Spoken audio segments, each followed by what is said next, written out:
अरे यार मैं 5 नंबर से रह गया। अरे 5 नंबर से रह गया। अरे मेरे पास भी ऑथेंटिक बुक होती तो मेरा भी सिलेक्शन होता रहे यार। अरे यार भगवान मेरे साथ ही ऐसा क्यों करता रहे, ये अवसर मेरे हाथ से क्यों गया रहे। अरे बेटा इधर आ, रो रहा क्यों है। अरे साहब मैं दिल्ली जयपुर बड़े बड़े शहरों में रहकर 2-2 लाख रुपए भर के मैंने कोचिंग की साहब, 16-16 कोचिंग में नोट्स पढ़े, लेकिन साहब मेरा सिलेक्शन नहीं हुआ रे। अरे मेरे पास भी ऑथेंटिक बुक होती थे, मेरा भी सिलेक्शन होता। अरे साहब तुझको किसने कहा कि ऑथेंटिक बुक से सिलेक्शन होता है। अरे साहब मेरे गांव में पास ही लड़का है जिसने, मैंने उसको पूछा कि तेरा सिलेक्शन कैसे हुआ, कैसे, मैंने कहा ऑथेंटिक बुक पढ़ी थी। साहब उस गरीब आदमी ने ऑथेंटिक बुक कहाँ से लाई।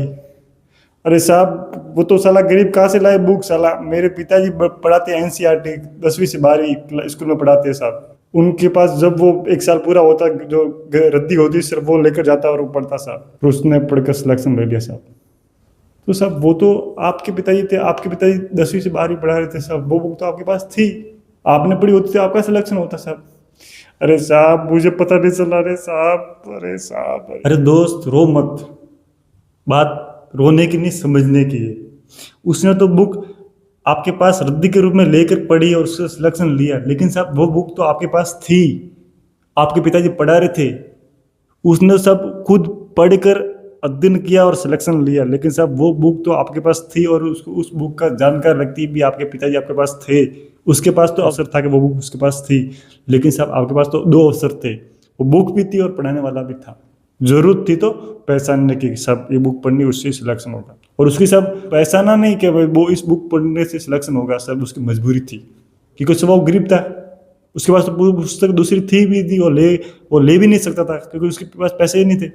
उसको पता है कि मुझे सिलेक्शन लेना है तो बुक पढ़नी पड़ी, और बुक मेरे पास है और रद्दी वाली, और सब उसको ही पढ़ा और उसका सिलेक्शन लिया। आप सोच रहे होंगे कि मुझे बड़ा बनना है, कामयाब बनना है और सब मेरे पास अवसर आएंगे तो दूंगा, सब जरूरत नहीं है। सब अवसर तो आप जब ठान लेते हो कि मुझे आगे बढ़ना है, कुछ करना है, तभी सब अवसर आने शुरू हो जाते हैं।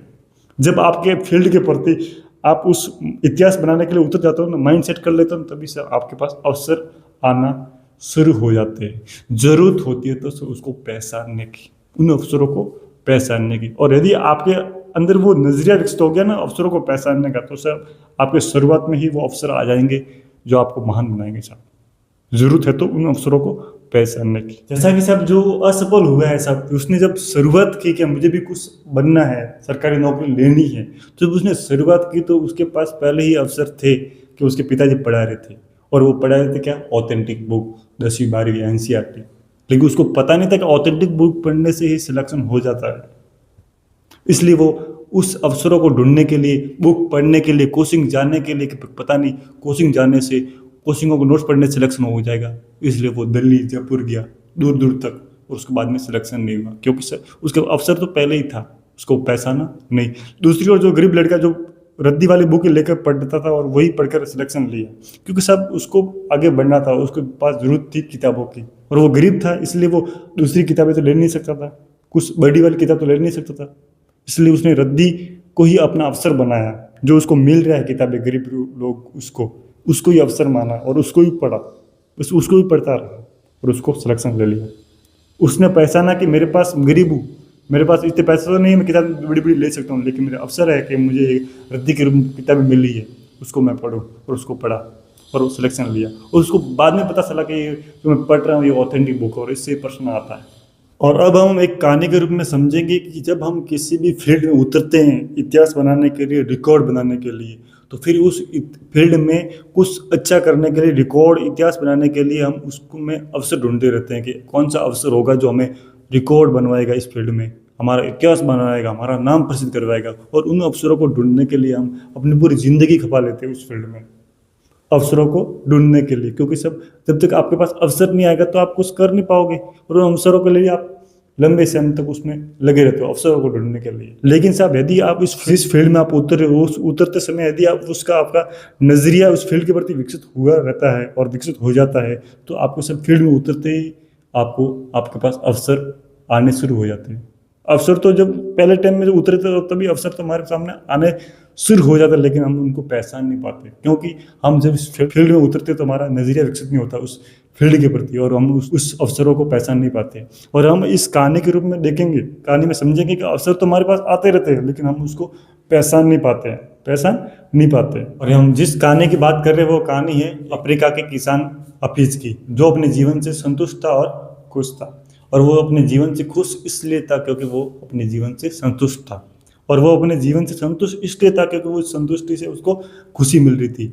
वो अपने दैनिक कार्यों में लीन था, करते जा रहा था। लेकिन एक दिन मेरे जैसा उसके पास एक अक्लमंद आदमी आता है और वो हफीज को हीरो के बारे में बताता है कि हीरो से हम वो कर सकते हैं, वो खरीद सकते हैं, वो कर सकते हैं। वो हफीज को कहता है कि यदि हफीज तेरे पास एक अंगूठी जितना हीरा हो जाए ना तो पूरे शहर को खरीद सकता है, और यदि तेरे पास मुट्ठी जितना तो हीरा आ जाए ना तो पूरा देश को खरीद सकता है। और ये बात सुनाने के बाद वो अक्लमंद आदमी चला जाता है, और उस रात को वो हफीज सो नहीं पाता क्योंकि अपने जीवन से असंतुष्ट हो चुका था। इस साला मैं तो इधर खेत में ही पड़ा, यदि हीरे मेरे पास आ जाए तो मैं तो पूरा देश खरीद सकता हूँ, शहर खरीद सकता हूँ, और मैं तो साला खेती कर रहा, जीवन यापन कर रहा, मेरे पास भी हीरे होना चाहिए। वो हीरे की महत्ता उसके दिमाग में आने से वो अपने जीवन से असंतुष्ट हो जाता है क्योंकि उसके पास हीरे नहीं थे, और असंतुष्ट होने के कारण उसकी खुशी भी चली जाती है। और अगले दिन ही वो हीरो की खोज में हीरे लाने के लिए अपने खेतों को बेच कर, उन खेतों से पैसे लेकर अपने परिवार का पालन पोषण चलाने के लिए उनको परिवार को पैसे दे देता है, और कुछ पैसे अपने पास ले लेता है हीरो की खोज में खर्च करने के लिए।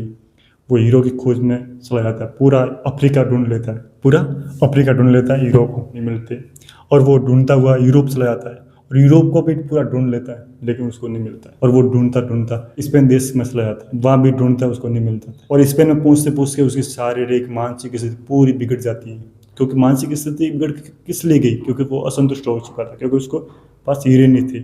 और शारीरिक स्थिति खराब इसलिए हुई क्योंकि वो अफ्रीका से यूरोप तक जा रहा है ढूंढने के लिए, और वो अपने मानसिक स्थिति पूरी खराब होने के कारण वो स्पेन के पास ही बार्सिलोना नदी में कूद कर खुदकुशी कर लेता है। इधर जो हफीज ने जो अपने खेत बेचे थे किसी दूसरे किसान को, वो दूसरा किसान अपने उस हफीज के खेत में काम कर रहा होता है, और सुबह के टाइम में वो अपना ऊँट लेकर उस खेत के पास ही नाले में पानी पिलाने के लिए जा रहा होता है। और सुबह का टाइम था, रोशनी आ रही थी, और वो देखता है कि उस नाले के दूसरी तरफ कोई पत्थर है जो किरणों के आने से वो चमक रहा है। और वो दूसरा किसान उस पत्थर को ले लेता है और लेकर आ जाता है कि इधर इतना चमक रहा है तो हमारे घर पर भी चमकेगा, तो हमारे घर की सुबह बढ़ेगी। और वो पत्थर लेकर घर पर आ जाता है, उसको भी पता नहीं है कि क्या चीज़ है, और वो चमकने लग जाता है। और वो चमकती चीज़ को देखकर जो हफीज को बताया था हीरो की महत्ता के बारे में, वो हफीज दूसरे किसान के घर पर आ जाता है। वो कहता है कि क्या हफीज आ गया है? और वो दूसरा किसान कहता है नहीं, लेकिन तुम ऐसा क्यों पूछ रहे हो हफीज के बारे में? नहीं, कि मैं जानता हूँ कि ये पत्र पड़ा, ये तो हीरा है, और मैंने हफीज को भेजा था कि हीरे खोज में हीरे को ढूंढ कर लेकर आ, और वो हीरा इधर पड़ा तो मुझे लग रहा है कि वो हफीज आ गया है। और वो दूसरा किसान कहता है कि ये हीरा कहाँ, ये तो पत्थर है, मेज पत्थर। वो दूसरा अक्लमंद कहता है कि ये हीरा है, मैं पहचानता हूँ कि हीरा है। और वापिस दूसरा किसान कहता है कि नहीं यार, ये पत्थर तो हमारे खेत पर बहुत सारे पड़े, आप आकर देख लो, हीरे नहीं है। फिर वो अक्लमंद आदमी और दूसरा किसान दोनों आते हैं अपने खेत के पास, जो नाले के पास जो भी पत्थर थे उनको सब को इकट्ठा करके सर्वे के लिए भेज देता है, और हम बाद में पता चलता है कि वो सारे पत्थर हीरे थे। यानी कि उस हफीज को जिस अक्लमंद आदमी ने बताया कि हीरे की महत्ता, कि हीरे से क्या क्या खरीद सकते हैं, लेकिन उस अक्लमंद आदमी ने ये हफीज को ये नहीं बताया कि हीरे कैसे होते हैं। और हीरो की खोज में हफीज खेत, उन जो हीरो से भरा खेत था उसको बेच कर उन हीरो की खोज में पूरा अफ्रीका यूरोप ढूंढ कर पता नहीं कहाँ ढूंढ रहा था हीरो की खोज में। अवसर तो उसके पास थे क्योंकि उसके खेत में ही हीरे भरे हुए थे, लेकिन उसको पता नहीं था, उसके खाली हीरो की महत्ता पता थी, लेकिन हीरो की पहचान प्राप्त नहीं थी। उसके पास अवसर तो था कि मैं महान बनूं, मैं देश को खरीदूं, क्योंकि हीरो के से देश खरीदा जा सकता था, हीरे उसके पास थे, लेकिन उससे हीरो की पहचान नहीं थी। उसी तरह हम अपने फील्ड में अवसरों को ढूंढने के लिए दूर दूर चले जाते हैं, लेकिन अवसर हमारे पास ही होते हैं, हमारे पाँवों के दबे तले होते हैं, लेकिन उनको हम पहचान नहीं पाते। देखो दोस्तों, अब हम समझते हैं कि इस वीडियो में हम समझने लायक चीज़ कौन सी जो हम सीख के रूप में अपने जीवन में इस्तेमाल कर सकते हैं। सबसे पहला है नज़रिया। क्या था? नज़रिया। देखो, नज़रिया हमारे माइंड में विकसित हो जाता है तो हम जो भी हमारे पास होता है उससे हम संतुष्ट होते हैं और उससे ही हम आगे बढ़ सकते हैं। इस प्रकार उस हफीज का जो पहले नज़रिया था, कुछ चीज़ों से ही वो संतुष्टि पा रहा था और उससे खुश था। कुछ चीज़ों से ही वो संतुष्ट था और उससे ही वो खुश था, क्योंकि उसका नज़रिया सही था कि बस अपन को क्या करना साला, उससे ही हमारी खुशी मिल रही है, उससे संतुष्टि मिल रही है, तो हमारे दूसरा उसे क्यों, उससे वो संतुष्ट था। लेकिन जब उस अक्लमंद आदमी ने उसका नजरिया बदला, साला हीरो से भी कुछ होता है, हीरो से भी हम कुछ कर सकते हैं, उसका नजरिया बदला। साला इसमें तो मैं संतुष्टि में कोई है ही नहीं, हमारे पास और भी कुछ होना चाहिए। उसका सुनने, उसका नजरिया बदलने से उसकी पूरी जिंदगी खराब हो गई। वो असंतुष्ट हो गया, खुशी चली गई और उस हीरो की खोज में वो पता नहीं कहाँ गया और जाकर मर गया। दूसरी चीज पहचानना। आपके पास जब आप फील्ड में उतरोगे तो आपके पास अवसर तो बहुत सारे होंगे जो आपको आगे ले कर जाएंगे, लेकिन जरूरत होती है उनको पहचानने की। कि हफीज को वो संतुष्ट था, खुश था अपने जीवन से, दैनिक कार्य से। जब उस अक्लमंद आदमी ने उसको परेशान किया कि हीरो से भी कुछ हो सकता है, हीरो से भी कुछ खरीदा जा सकता है, वो उसके जीवन में हीरो की इतनी महत्ता है, तो सब हीरो तो उसके खेत में थे, लेकिन उसको हीरो की पहचान नहीं थी। अवसर तो उसके पास थे, जो हीरो से खरीदा जा सकता था वो थे, क्योंकि उसके पास हीरो थे, लेकिन हीरो की पहचान नहीं थी। ये बात हमारे जीवन में लागू होती है कि हमारे पास किस फील्ड में उतरते तो अवसर तो बहुत सारे होते हैं, लेकिन हम उसको पहचान नहीं पाते हैं। दूसरी बात है आकर्षण। क्या होता है कि जो हफीज था वो खुश तो था जरूर, अपने जीवन से संतुष्ट था, लेकिन उसके हीरो की महत्ता बता दी गई, हीरो का वैल्यू बता देखा, तो उसका आकर्षण क्या, हीरो भी मेरे पास होने चाहिए, मैं क्यों खेत में ही अपने जीवन यापन कर रहा हूँ, मैं भी, मेरे पास हीरो होंगे, मैं भी देश खरीदूंगा, शहर खरीदूंगा। जब आकर्षण हो गया तो वो जीवन भी वेस्ट हो गया। लेकिन यदि वो उस आकर्षण को दरकिनार करके यदि वो अपने जीवन से एक संतुष्ट रहता है कि यार क्या करना, हीरे लाकर भी जीवन यापन करना और बिना हीरो के भी जीवन यापन मेरा हो रहा है, अरे भाई हीरे लेकर भी जीवन यापन करना है, जीवन बीतना है, और मेरे जीवन भी बीत रहा है संतुष्टि से, खुश थी, तो मैं हीरो को क्यों लूँ। यानी कि दूसरे खेत की घास हमको हरी लगती है, दूसरे खेत की घास हमको हरी लगती है। अरे साहब, आप देखते हो कि दूसरे खेत की हरी लग रही है, साहब जरूरत क्या, आपके पास घास तो है, पानी दो, आपकी घास भी हरी होगी, आपकी घास भी हरी होगी, पानी देने की तो जरूरत है। हमको क्या दूसरे की अच्छी लगती है, पता नहीं उसके पास है, जरूरत आपके अंदर भी है, वो चीज आपके अंदर भी है, जरूरत है तो उसको उस देने की। दूसरा ललसाना।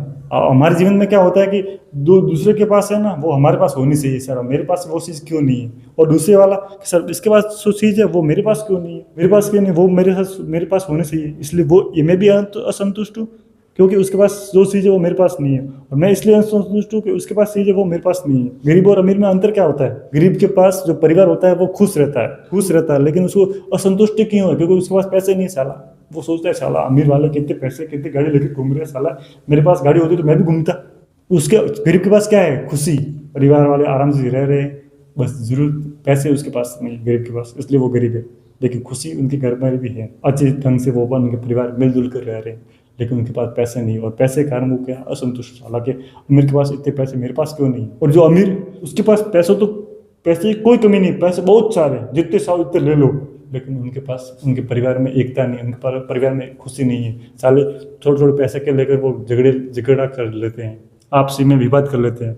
अमीर आदमी के परिवार में अमीर आदमी क्या सोचता है, साला मेरे पास पैसा तो बहुत है, लेकिन शायद उस गरीब के पास परिवार आराम से रह रहे, खुशी से रह रहे, साला ये खुशी मेरे परिवार में भी आ जाए ना, हाँ कुछ अच्छा हो जाए। अमीर आदमी के पास पैसा तो है लेकिन खुशी नहीं है, अमीर आदमी के पास पैसा तो है जरूर है, लेकिन उनके परिवार में खुशी नहीं है। खुशी क्यों नहीं है, क्योंकि उसको पैसे के लिए वो झगड़ रहे हैं। और गरीब आदमी के पास पैसे नहीं है, खुशी तो है अपने परिवार में, लेकिन वो असंतुष्ट है क्योंकि उसके पास पैसे नहीं है। 500 है पछताना, यानी कि जब हम फील्ड में उतरते हैं तो हमारे पास अवसर तो बहुत सारे होते हैं, अवसर आते हैं कि उसमें हम आगे निकल जाए उससे, लेकिन हम उस अवसरों को पहचान नहीं पाते और आगे निकल जाते हैं, और आगे निकलने के बाद हमें पता चलता है कि साले अवसर तो हमारे पास थे, हमारे पास आए, लेकिन उसको हमने जीवन में उतारा नहीं, और फिर उसके पीछे भागते हैं। जय हिंद, मिलते हैं नेक्स्ट वीडियो में। तब तक आपको इस वीडियो की जानकारी अपने जीवन में उतार लेनी है और जीवन को सुधर बनाना है।